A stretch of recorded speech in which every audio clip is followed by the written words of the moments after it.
What are the chances in 2021 of a world leader dying on the battlefield? Chad's strongman of 31 years succumbing to his wounds after once again going to the front. Idriss Deby was one of those African leaders that seemed to have 9 lives. He'd gone to face down yet another rebellion, coup attempt, or foreign incursion, this time an uprising in the center-west of that sprawling Sahelian country. Deby's death at 68, announced one day after coasting to another easy re-election, this time with 80% of the provisional vote. So, who done it? Why? Back in France, his good graces, at least since 2013 when his forces played a pivotal role in the rout of jihadists in northern Mali, Déby always seemed to make himself indispensable, whatever the regional crisis. He'd been around long enough to fight and make up with the likes of Libya, Sudan, and by proxy, some say, the Central African Republic. We'll ask about the Idriss Deby of 1990, the rebel who chased his former brother-in-arms Hissène Habré from power. And we'll also ask about the Chad of 2021 as a new era of uncertainty now opens. Today in the France 24 debate, we're looking at the death of Idriss Deby. Joining us, retired General Dominique Trinquant, former head of the French military mission to the United Nations. Welcome back to the show. We also want to welcome with us activist Abdelkrim Yacoub Koundou Gomi, your coordinator of the, let's see if I get this right, PACT. Yes. Let's see, I translated as Project for Credible Change in Chad? Exactly, civil society movement. There's civil society movement. Thank you for being with us. And we welcome from London, Nathaniel Powell, associate researcher at the Center for War and Diplomacy at Lancaster University, the author of France's Wars in Chad, Military Intervention and Decolonization in Africa. Thanks for joining us. Thank you. Happy to be here. The France 24 debate, where you can join the conversation on Facebook and Twitter, hashtag F24debate. Yeah, sources in the capital said the rumors had been swelling all day on Monday, particularly when tanks were posted at strategic points. Idriss Deby reportedly went to the front 300 kilometers from N'Djamena in response to heavy fighting where casualties reportedly included ranked officers. Enter a transitional military ruling council led by the late president's son, Mahamat Kaka. Their first acts included dissolving parliament, 14 days of national mourning, a 6 p.m. to 5 a.m. curfew, borders shut, and their account of what happened. Le maréchal du Tchad, Idriss Deby Itno, comme il le fait chaque fois que les institutions républicaines sont gravement menacées, a pris la tête des opérations lors du combat héroïque mené contre les hordes terroristes venues de la Libye. Il a été blessé au cours des accrochages et a rendu l'âme une fois rapatrié à N'Djamena. And before we go to our panel, let's get the version of the leader of that rebellion, the fact. He told Radio France International that when there was heavy shelling at that battlefield, that tipped him off to Déby's presence at the front. He came to the battle. This fight was of a rare violence. This violence indicated his presence, and we attacked him. He was injured, and we flew him out quickly with a helicopter. He was there at the front as a military chief, and when we saw that he was fighting, we understood that he was there. General Trinquant, what more do we know about what happened? Not much. I mean, there are several rumors about the fact that he was killed fighting in the front of the troops. Just go back to history. I mean, it's something that President Déby has done several times. In 2008, late in against Boko Haram on Lake Chad. That's why he was awarded the title of Marshal. So he's a soldier. I met him and I remember that he was saying, you know, I will win or I will be killed. That's the sort of thing that he was saying.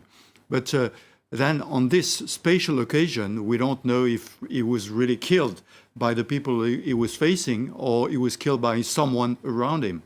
You know, because we had a report telling our correspondents at Radio France International of this helicopter that lands on the battlefield and then takes off. Yes, just to take him back to N'Djamena in order to look if he can survive or be cured by the medical team.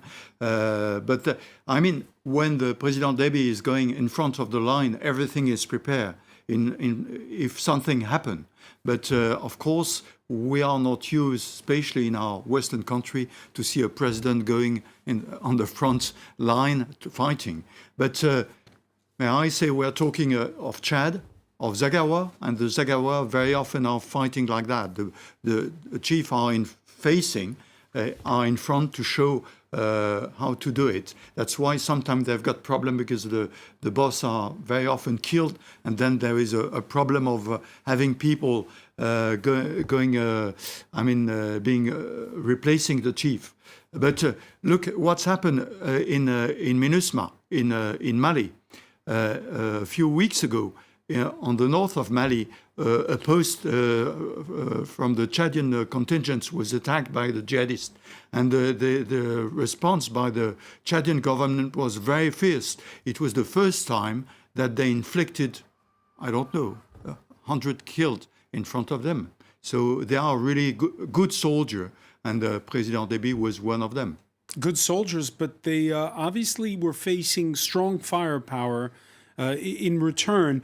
Abdelkrim Yacoub Koundougami, the story we're told is that April 11th, it's election day in Chad.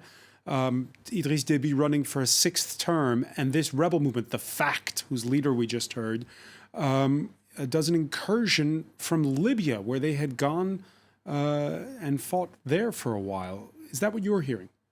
Yes, I know them very well because they were with us here in Paris before they left to Libya. What is happening in Chad right now is what's happened to all those leaders who try to stay in power by the violence and by the army's force. Idriss Deby was shot by the rebels, and he was evacuated to N'Djamena, and he was dead. So now what's happening right now is the consequence of what Deby refused to accept, because the civil society, political party, diaspora, and even the armed force said that they are ready to dialogue with all the Chadians and to give the opportunity to Deby to live safely. And Idriss Deby refused it. And when you ask why, as he said right now, why a president is allowed to go in the front, that's what all Chadians saying. Because if Chad was a democratic republic, if Chad is with a good governance, the place of president is not the front. If Idriss Deby decided to go to the front for the two things. First, he have not a confidence in his own army, because he is always going to the front because he knows that the office around him don't support him very well, what he's doing right now. And the second thing, Idriss Deby is like seeing it a very good shoulder, as he said, to the international field, because he is using this way to legitimate his power, who is not legitimate inside of Chad. That's why you said that this is the 6th term of election. So in the international field, he wants to be legitimate, and inside, he is oppressing his own people. That's why, for us, he is not a good leader, or not. He's not a good general, because a real president don't stay on power and don't go in the front. Nathaniel Powell, so you're hearing two versions there. One, which is that in Chad, it's the tradition that the top brass fights alongside the soldiers, and the other one saying that if Deby was at the front, it's because there was problems in the ranks. Your thoughts on what's happened? Well, thanks for having me. I think the two are not contradictory statements at all. Deby is not the first Chadian president to go on the front line and fight. His predecessor, Hissène Habré, did this frequently. And his predecessor, Koukouni Wede, did this as well. So this is kind of part and parcel of kind of the military governance that Chad has experienced for the past 40 years or so. And Deby's obviously been in charge for the past 30 of them. I think there are certainly problems within the ranks of the Chadian army. There is political tension among different ethnic components of the army, but also among individuals' personalities.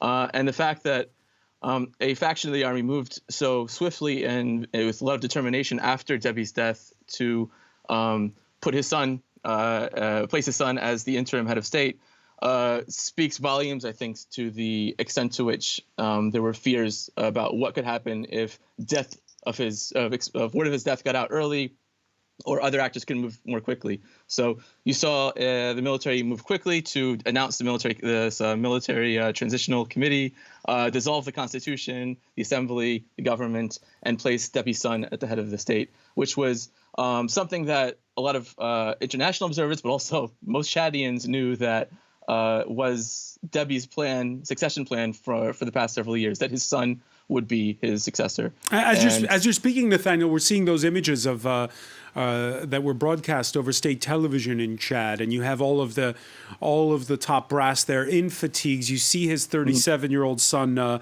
Mohamed Kaka. Who's in charge right now?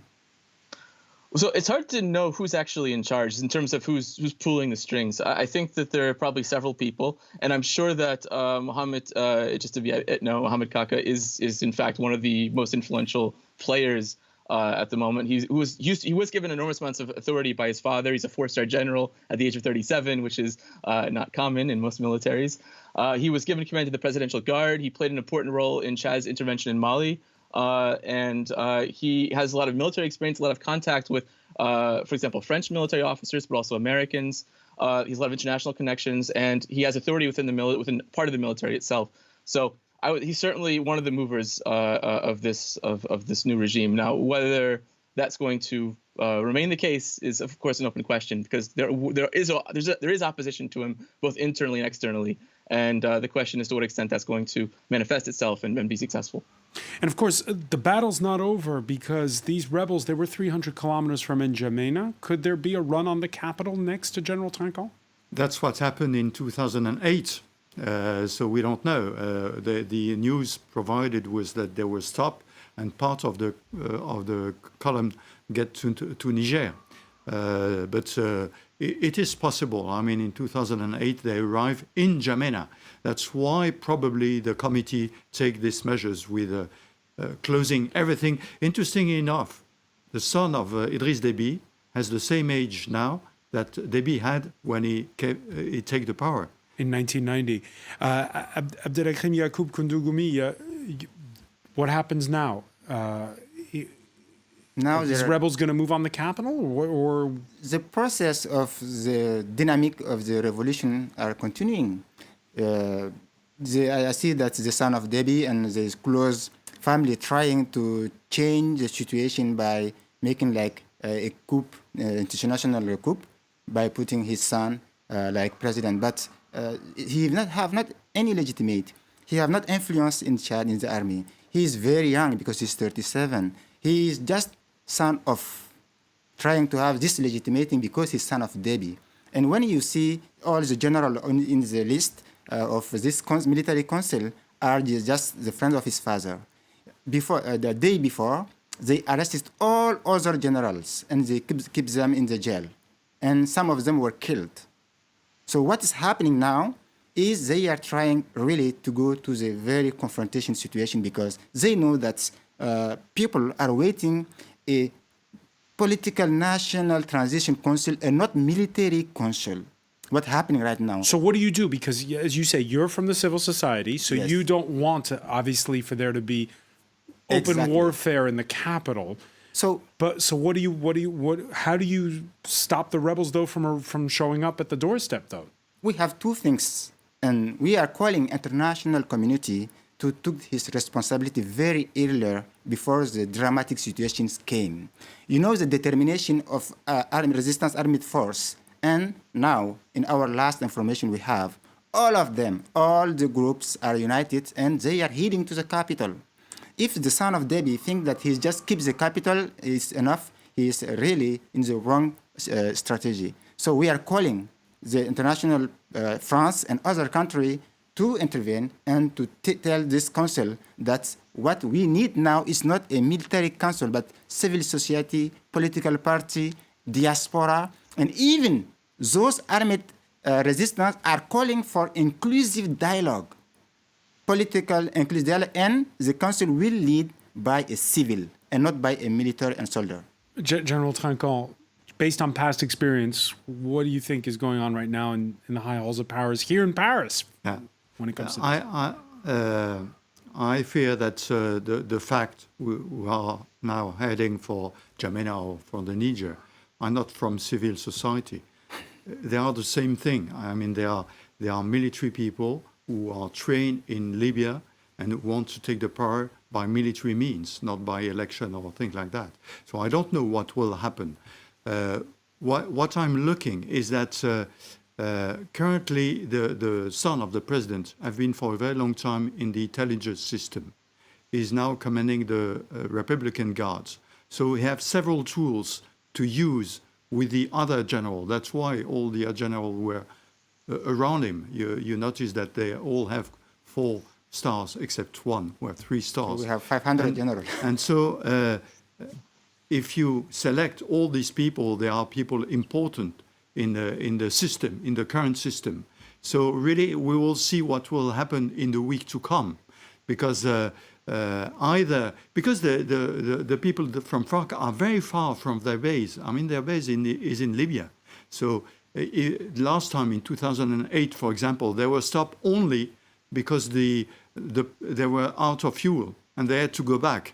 So if they don't have enough means to go to N'Djamena, they are in a big trouble. Again, we're still trying to piece this together, Nathaniel Powell. It was said on Saturday, they even themselves, the FACT rebels, admitted that they had suffered major casualties on the battlefield. So what's happened since?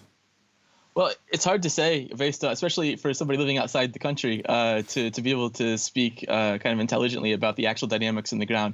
What I can say is, I mean, is that the rebels announced they were conducting a strategic withdrawal. I think that was the term they used, which does suggest they were defeated on the battlefield. Whether that's just a setback or whether something more decisive is something that I can't answer to. The one thing I would say is it doesn't seem like the Deby's death would have necessarily changed the military situation by itself, unless parts of the army would potentially consider defecting. I mean, there are lots of political divisions within the army itself, and that's one of the weaknesses of Deby's old regime, and it's potentially one of the weaknesses of this regime going forward. All right, we're going to pick up on that when we come back. Stay with us. You're watching the France 24 debate.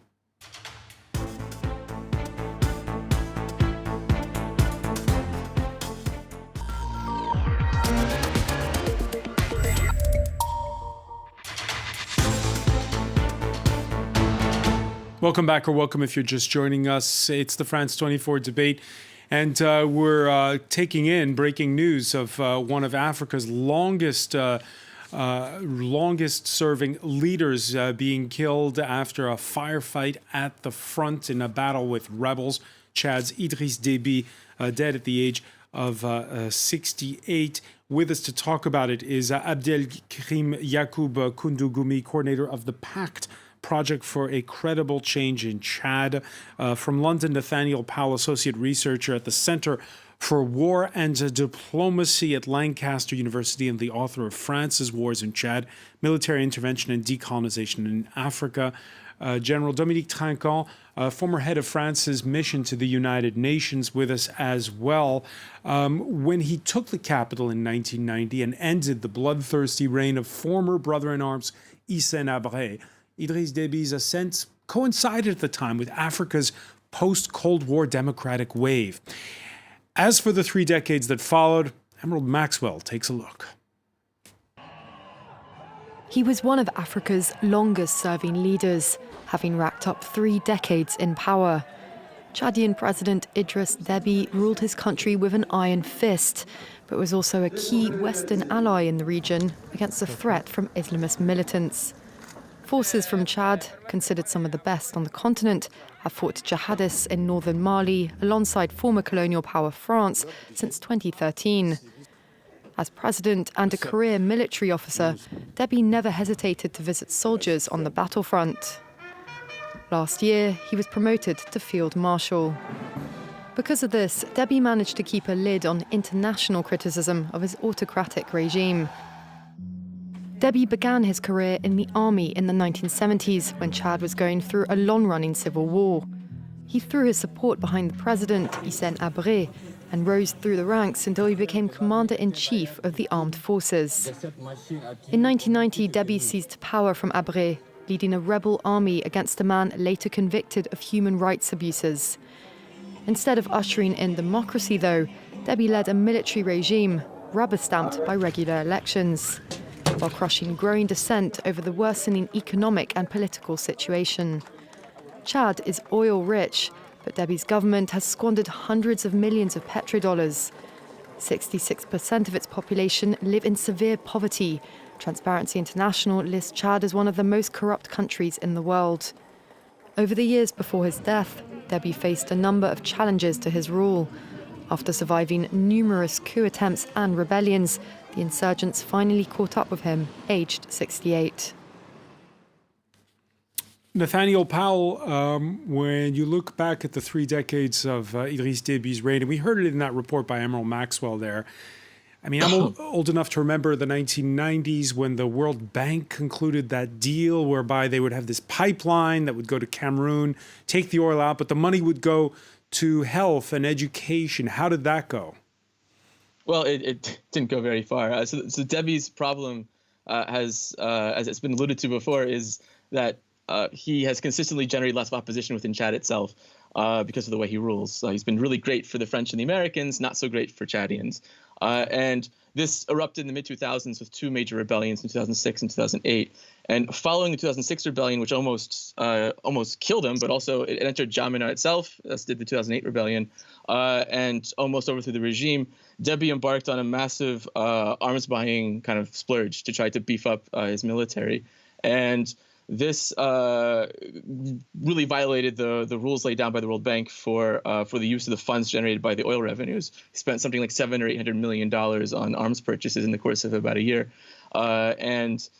This, combined with kind of fluctuations in the price of oil and commodity prices, have meant that he's used more and more higher and higher percentages of the oil income to grease the wheels of his power rather than to invest in things like schooling or healthcare or infrastructure for people who need it.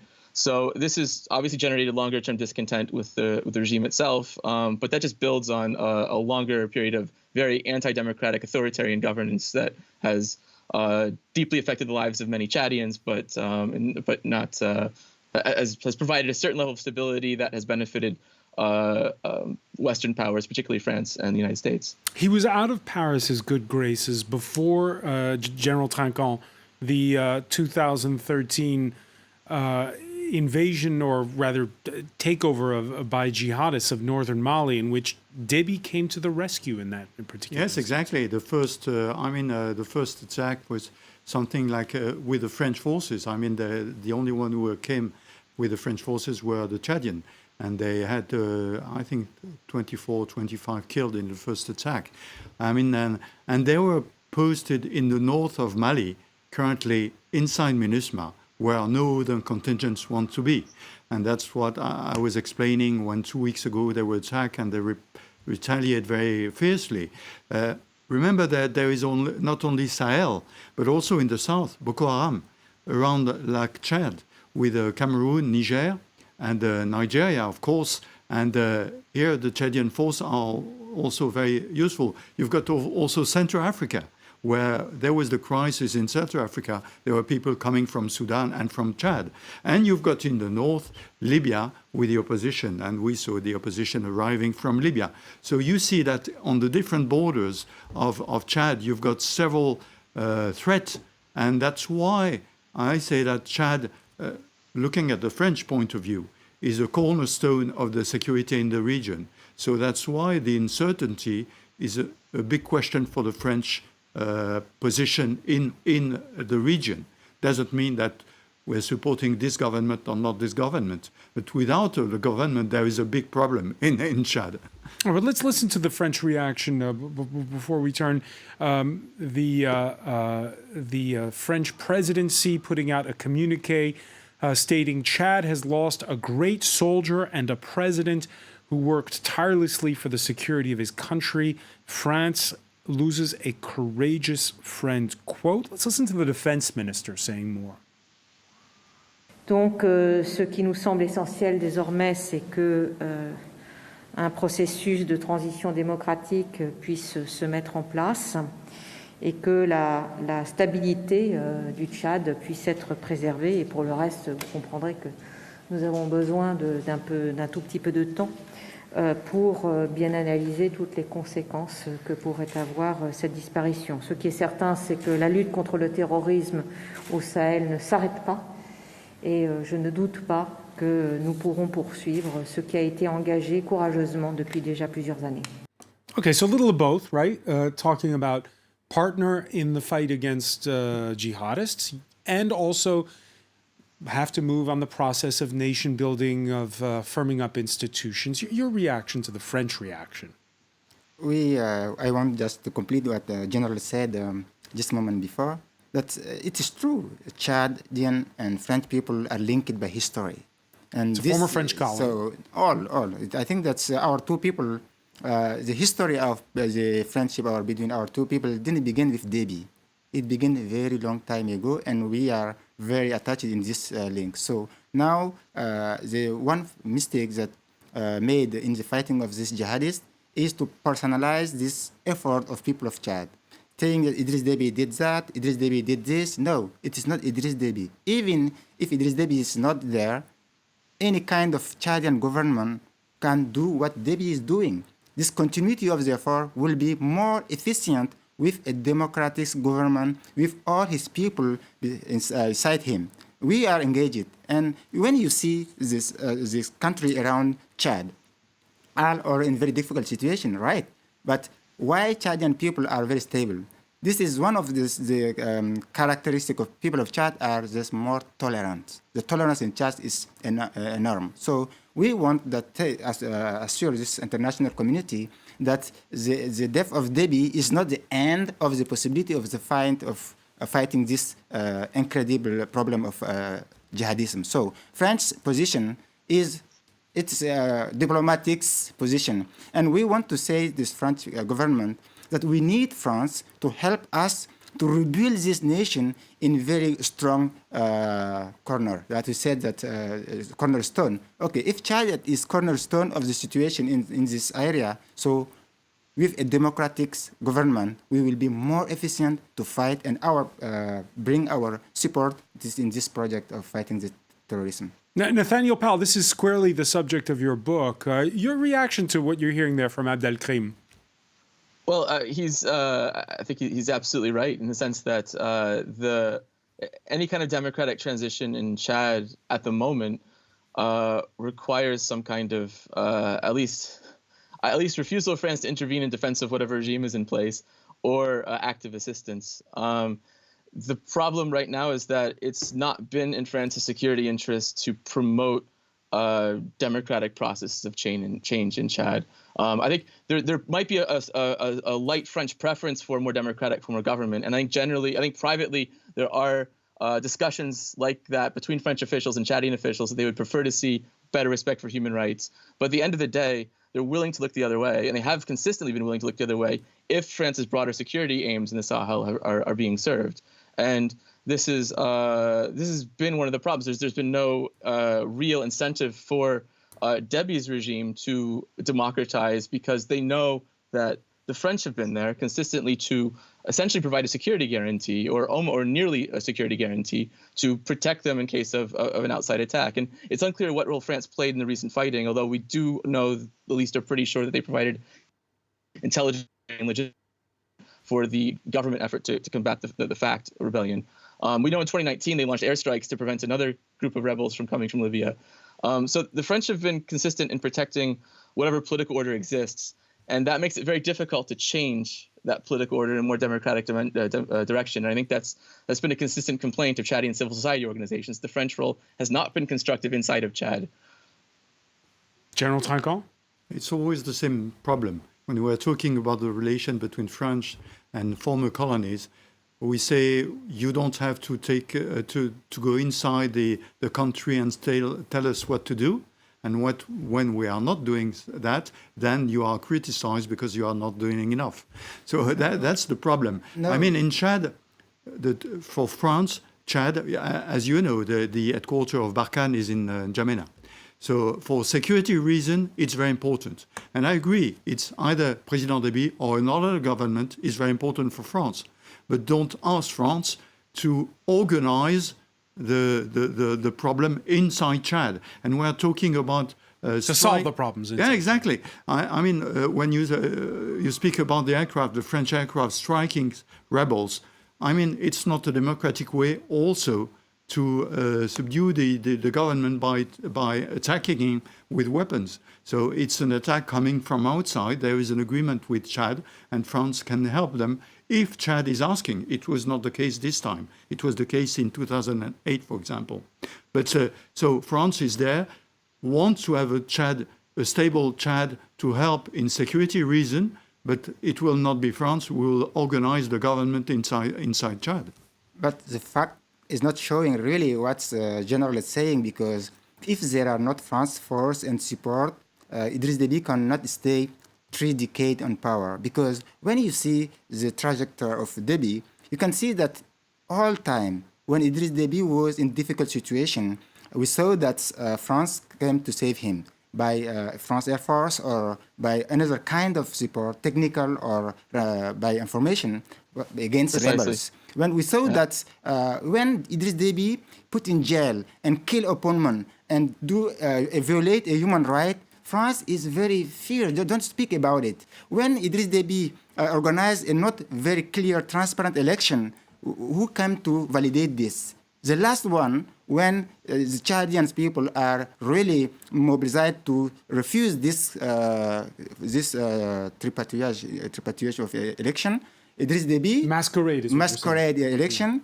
Le Drian came and by his presence he legitimated this vote. So we cannot understand. In the right hand, France said it is country of freedoms, democracy, and represent this vision of the human right around the world and defending other people. And when it is the case of Chad, France is just blind and don't understand nothing. But you said a minute ago that you've just a few minutes ago on this very set, you said that Chad does need France's help. That's why we are telling that we need all our partners. If France is the first partner of Chad, if France is the historic partner of Chad, because we are linked historically, so we are calling them to be a side of our people and help us with their experience, their force, and their influence to help our people to build a really democratic nation and having peace. What we need. We don't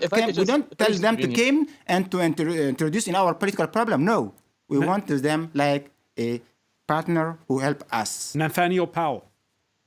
Right. So, thanks. So I think the problem here is structural, and it's not just Chad. This is true for historically for lots of Francophone African countries, where the French security role aims at kind of stabilization at a strategic level, but what that tends to do is promote very autocratic regimes and makes it more difficult to democratize. So I think it's maybe wrong to ask France to democratize Chad. France can't democratize Chad, but France is an obstacle to the democratization of Chad, and not just Chad, I should add. But do you take the general's point in that case when he says, though, if France steps aside, and you yourself described, Nathaniel, how Déby was a rebel in turn who overthrew a rebel before him. You agree that if France steps aside, that doesn't mean that peace is going to break out all over Chad. No, I think it's not the case. I mean, I can't predict what would happen in Chad. I think the problem is relatively straightforward. If you're France, you can either support an authoritarian political order, hoping that provides stability in the broader strategic level, or you can not do that and take the risks that implies. And I think that's the logic in Paris, that if we don't support Déby or his successors, there could be a civil war in Chad, there could be a broader destabilization of the Sahel.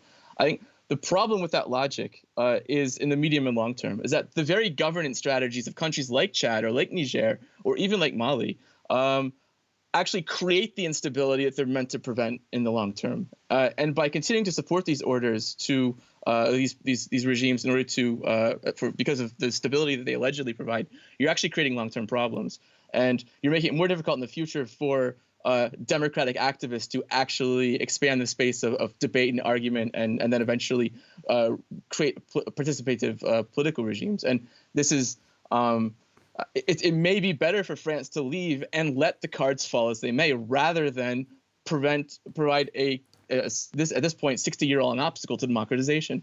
And at some point you have to let go. And I think France is in a position where maybe the risks outweigh, or the benefits for the Chadians in the longer term outweigh the risks of staying in the short term. All right, so I see General Trinquant shaking his head. You disagree, but just because we're running short on time, the point is that Chad, and we've been showing that map throughout the show of the region. Chad is brittle. So is neighboring Sudan, which is currently going through a transition. And it sometimes feels like, well, the whole of the Sahel is a bit of a house of cards. Back in December 2018, when France's president visited N'Djamena, the capital, to confer with Déby in their common fight against insurgents in Mali, Idriss Deby described how the downfall of Gaddafi in 2011 in Libya was the genesis for the wave of instability that then swept south. Vous savez, l'origine de ces terroristes, c'est la destruction de la Libye qui est à l'origine de la terreur que nous connaissons au niveau du G5 aujourd'hui. Il est important de ça, sa prise en compte. Si la crise libyenne n'est pas réglée, nous allons encore pour longtemps avoir à lutter contre le terrorisme. Ça, c'est une réalité. So, Dominique Trinquant, could France help to make amends by putting all its efforts, perhaps not so much in Chad, but in trying to stabilize Libya at this point? I think we are on the good track now in Libya. Long time. It took a long time. I remember exactly President Déby telling me that, I was not even aware that there was an attack in Libya. I discovered that by the news in the morning. France and Chad are very close, but they never phone me and tell me, look, what will happen in Libya. So, of course, that was a problem. First, not to warn the people around that there will be an operation in Libya. Second time, in 2012, when there was a change of government in France, nothing was done to stabilize Libya. And Libya exploded. Now, currently, we've got an agreement with an official government in Libya. So we hope that it will go well. But obviously, in the south of Libya, there are still regions where you've got people, uncontrolled people. And that's from where they are coming. One final question, I'll put it to you, Abdelkrim Yacoub Koundougoumi, because we're running short on time. Ordinary citizens, I know that there have been reports in the capital of panic buying these past hours. People are nervous. Have you been able to speak to relatives and friends? Yes, people are very nervous because they have not information, and because this kind of situation are not explained to them. And they are having another source of information. They have information about a social network or other kind of source. So that shows that this lack of information make people very fear, because they have experience of last battle in N'Djamena, and many people were dead. So it's normal that people panic if they have not information, because they have to leave if it's moment to leave. And they show that they have not information about the fighting, because government are not saying the truth. Government said that the rebels are defeated, and they show that Déby was shot by the rebels. So this different kind of source of information making real problem for our people. All but right. I think that's crucial hours and days to come. in days coming very crucial. Abdelkrim Yacoub Koundougoumi, I want to thank you so much for joining us. General Dominique Trinquant, Nathaniel Powell for being with us from London. Thank you for joining us here in the France 24 debate.